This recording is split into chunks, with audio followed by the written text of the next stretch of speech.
Փառքներ դեհին։ Մինչև օրվա բուն նյութին անդրադառնալը ես խնդրում եմ իմ մտերիմներին, ընկերներին, ովքեր մոտակա օրերին Լոս Անջելեսից Երևան պետք է մեկնեն, մեր լրատվական ծառայության համար փոքրիկ սարքավորում է, որը ոչ ծավալուն է, ոչ էլ ծանր է, ուղղակի Լոս Անջելեսից պետք է հասցվի Երևան, մեր ազգային ժողովրդական բևեռի եւ Սասնա-Ծռերի համայնքան շարժման լրատվականը Հայաստանում ամենաանաչառ, սա ուղղակի գլուխ գովալու բան չէ, ամենաանաչառ լրատվականն է եւ խնդրում եմ աջակցել մեր լրատվականին, նաեւ ոչ միայն այդ դետալը տեղափոխելով, այլ նաեւ ֆինանսական ձեր օգնությամբ։ Եվ նաեւ զուգահեռաբար ասեմ, որ շատերն են ինձ գրում իմ անձնական էջին կամ Facebook-յան էջին անդադ օգնություններ են խնդրում, ժողովուրդ, ես եթե ունենում եմ հնարավորություն, այդ գումարը ներեմ դնում հայրենիքի փրկությանը, հասկանում եք, ես ոչ թե անտեսում եմ ձեր վիշտը, ձեր հոգսը, ձեր ցավը, ես իմ վաստակից անգամ ներեմ դնում հենց մեր հերոստատեսության, մեր լոբիստական կազմակերպության, մեր գրասենյակներին, մեր գործողություններին, որպեսզի Հայաստանին այս վիճակից հանենք։ Ես չունեմ, իսկապես հավատացեք, իմ ընտանիքը այտենց բավարար ամեն ինչով չեմ ապահովել եւ անգել եմ իմ ընտանիքի անգամ կարիքների հաշվին, ես ծախսերը կրճատել եմ իմ ընտանիքի եւ այն ներեմ դնում Հայաստանի Հանրապետության փրկությանը։ Գնի լրատվության ասպարեզում,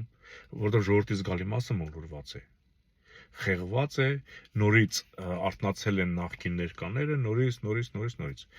մեր բևեռի լրատվականին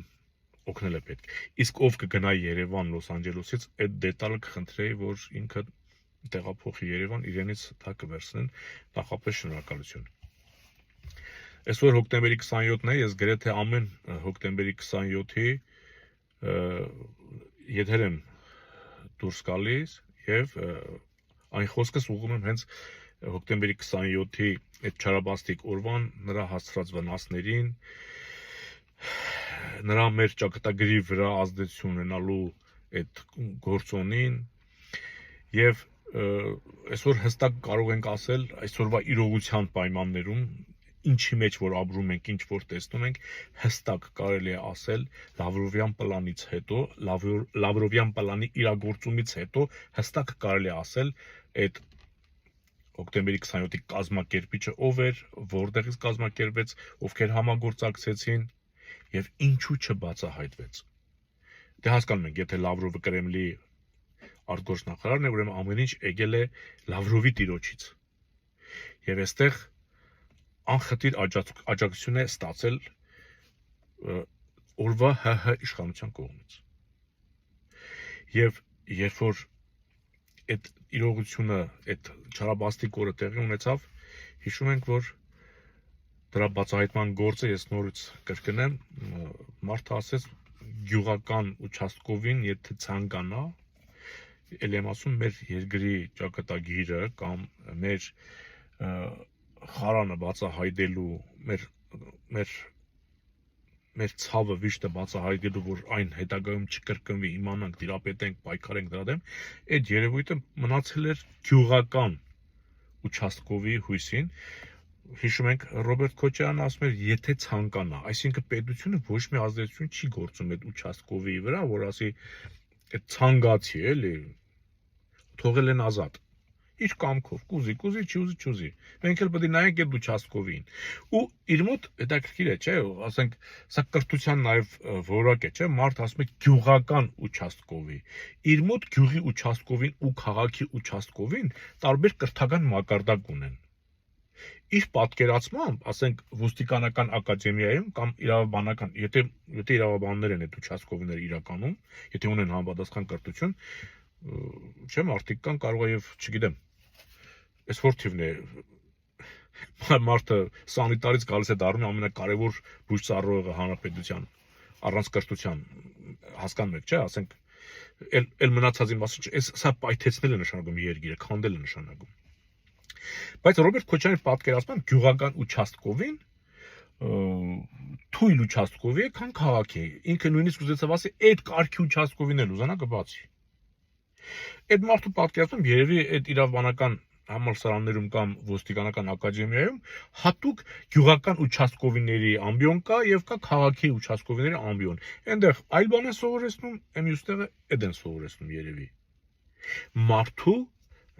մակարդակը կամ իհարկե ինքը ծաղրում էր Հայաստանին, ինչպես այսօր ծաղրում է Նիկոլը, դրանց մեջ տարբերություն չկա, հասկանու եք, ինքը ծաղրեց մեզ, участковին որ ուզի, ինքը ոնց որ պետության ղեկավար չէր եւ չէր կարող այդ участковին ասել քո ծառայական պարտականություններ կատարի, օրինակ, որ ուզի կանի, չի ուզի չի անի, բայց որ իրենց պետք է ցանկացած դատավոր իրենց ասածն անում է, չէ՞, ասում է, ես ինչին դատեք դատում են, ես հոդվածով դատեք դատում են,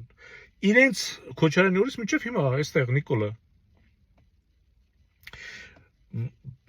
իրենք շատ բան ծածուկ են անում, այս ապուշը բացահայտ է անում։ Այս ապուշը հանցագործություններն իր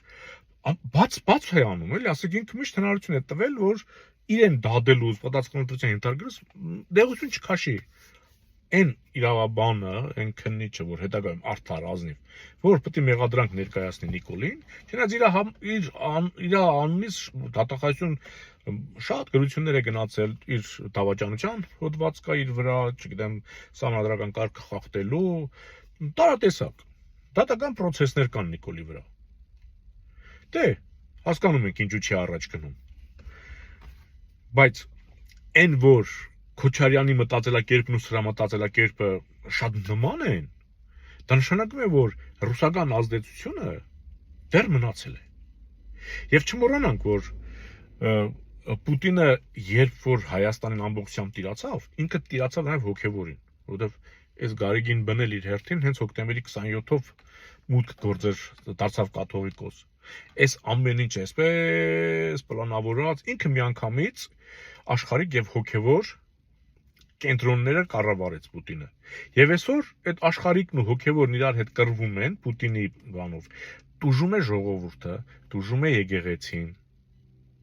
Լեկտիությունը անցել է այնքան, որ մտել են մարդու անձնական կյանք, արդեն տեսանյութեր են հրապարակում իբր թե այսինչ հոգևորականը իր քեռու կնոջ հետ այսինչ է անում կամ նրա հետ այնինչ է անում, սրա հետ այսինչ է անում։ Բայց դուք ինչ եք անում։ Մեկը լի Քոչարյանին նկարած լինի։ Չեմ կարծում, որ այդ նույն կագեբի ասածը բոլորի անկողին մտել է, Քոչարյանի անկողինն էլ է մտել, Սերժիկի անկողինն էլ է մտել, չգիտեմ, Նիկոլի անկողինն էլ է մտել, նրա անկողինն էլ է մտել։ Երբ ում հարվածելու պահը գալիս է, ինքը այդ մարդու նկար կար լուսաբանը, տեսանյութ կլինի, ֆոտո կլինի, ձայնագրություն կլինի։ Ձեզ չտվա, որ այսօր Նիկոլը կարողանում է ինչ-որ մեկի եկեղեցուն հարվածելու համար ինչ-որ մի հոգևորականի սեռական կյանքի մեջ մտնի եւ հնարավորություն են տալի, որ համացանցով արդեն կադրեր տեղադրվեն։ Ձեզ չտվա, որ այդ նույն Նիկոլին հորդորողը Նիկոլի մասին չունի այդ բաները, տեսանյութերը։ Երբ որ Նիկոլին հագցնելու շատ կներեք պահը գա, հանելու են դնեն, այդ են դնելու սեղանին։ Եվ զոմբին նորից ասում է դա կեղծ է։ Հասկանում եք։ Տարօրինակ է, չէ, ասենք Նիկոլին աջակցում է մի խավ, որը հապկի Նիկոլին ընդունում է, բայց հապկին չի ընդունում ռուսներին։ Հասկանում եք, չէ, Նիկոլը, Ռոբերտը, Սերժիկը, Լևոնը մինչև օրս խաղում են Կրեմլի խաղը, մինչև այս պահը, երբ որ սկսել են հարձակվել եկեղեցու վրա, Գարեգին բնել։ Բայց ոնց էլ, չնայած ինչի եմ զարմանում, այդ մարդիկ մի բան տեսնում, ուրիշ բան հասկանում են։ Դրա համար են Նիկոլին աջակցում։ Դավաճանին տեսնում են, բան են, ասենք, հողատուն, հող հանձնողը, ասենք, չգիտեմ, այլասերվածին տեսնում են, մարդու, ես չգիտեմ, գիրքը կարդացել են դրա, այդ արձան բռնաբարելու հակում ունենալը կամ, չգիտեմ, փչացածների պատերազմի մեջ առաջինը լինելը, հզոր փչացած լինելը, բառը չեմ օգտագործում, ինքը այդ գրքի մեջ այդ բառն է օգտագործել, այս իմ ասած բառը չի օգտագործել։ Ասենք կարդացել են։ Եթե կարդացել են ու երկրպագում են ու ասում են հզոր վարչապետ, ուրեմն իրենք լսում են կամ տեսնում են մի բան, հասկանում են գլխիվայր շուռ եկած։ Եվ փառք Աստծո, որ իրենց քանակը քիչ է։ Փառք Աստծո, Ուղղակի ադելությունը նախկինների հանդեպ այնքան մեծ է, որ մարդիկ չգիտեն, որ մեկից ազատվեն։ Իրենց թվում է այդ երկուսն է իրենց ընտրությունը, կամ սա կամ նա, բայց իրականում պետք է ազատվել բոլորից, ովքեր մինչև այս պահը ծառայել են Կրեմլին եւ ծառայում են, եւ մասամբ նաեւ Բաքվին ու Անկարային։ Խոհեմ եղեք։ Մեր զարթոնքը մոտենում է։ Ձեզ չթվա, որ բևեռը ցերկերը ծալած նստած է։ Ձեզ չթվա այդպես։ Մենք լուսավորել ենք հայ մարդուն։ Ինքը տեսնելու է հզոր Հայաստան եւ հոգեվոր կայուն եկեղեցի։ Կուսակրոնությունը խախտած քահանան դա դեռ չարիք չէ, ժողովուրդ։ Չարիքը այն է, որ կարող է լինել կուսակրոն, բայց թշնամու առաջ դուռ բացող լինի։ Փաշազադների հանձնարարությունը կատարող լինի։ Մեզ այդպիսի կուսակրոններ պետք չեն։ Մնաք խաղաղությամբ։